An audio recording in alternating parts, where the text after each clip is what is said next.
Ang Iglesia ni Cristo ay isang kilalang relihiyosong organisasyon sa Pilipinas na nairehistro sa pamahalaan noong 1914 ni Ka Felix Y. Manalo.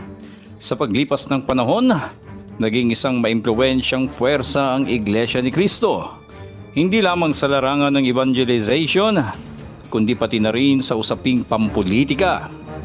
Sa mga pagkakataong ipinapahayag ng Iglesia ang kanilang mga hinaing sa pamamagitan ng malawakang pagkilos, tulad ng mga protesta o prayer rally, nagiging tampulan nito ng batikos mula sa ibang relihiyon at civic groups.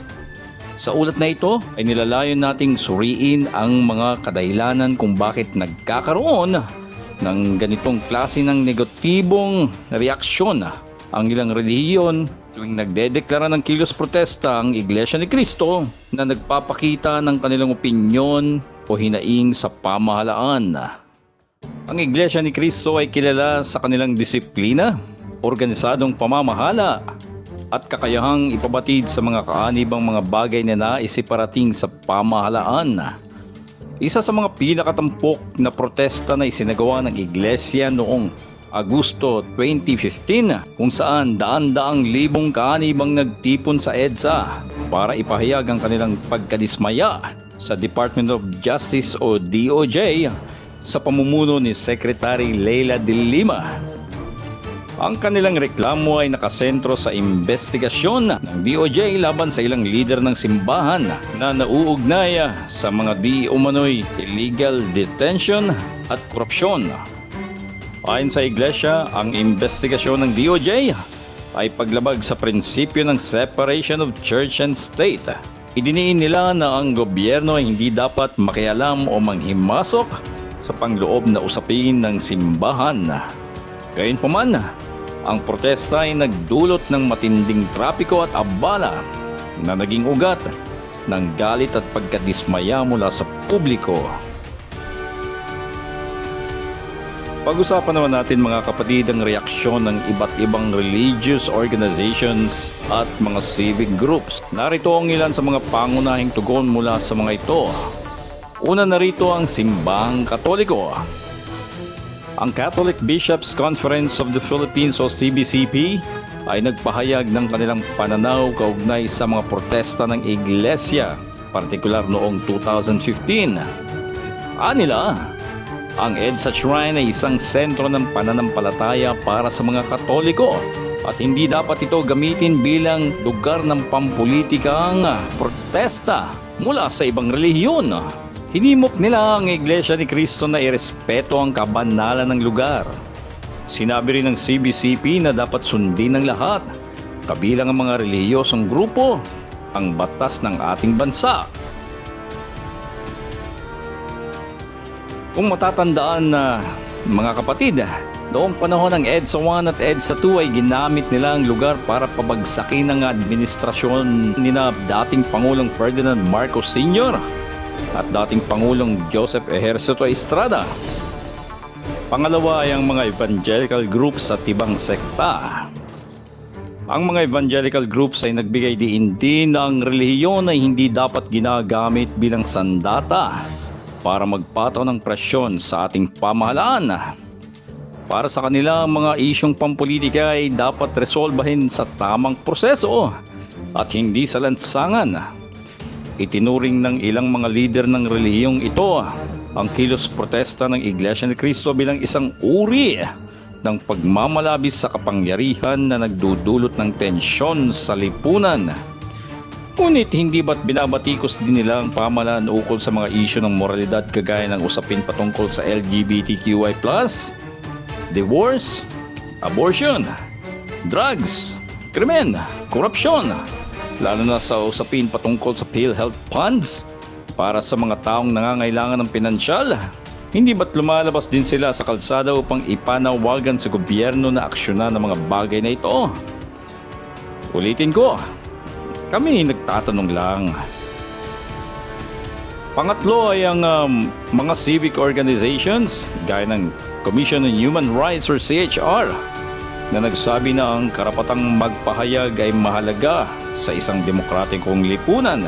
Ngunit dapat itong gawin sa paraang hindi makakasama o makakaabala sa ibang tao. Ngunit hindi ba't sila ang number one na bumabatiko sa pamahalaan kung saan sila nauugnay?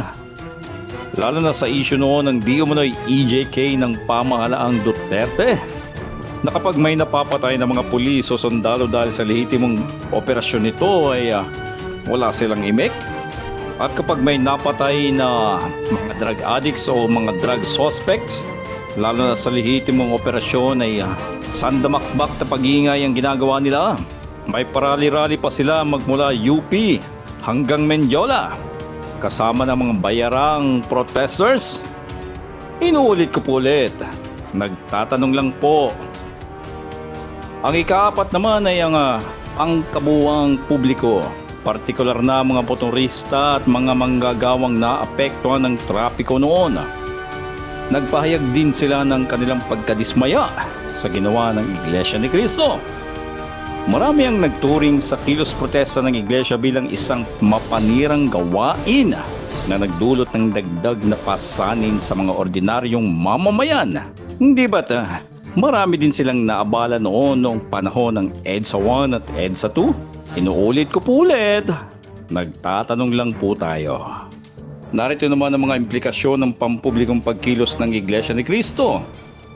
Ito ay may malalim na epekto sa lipunan at politika ng bansa.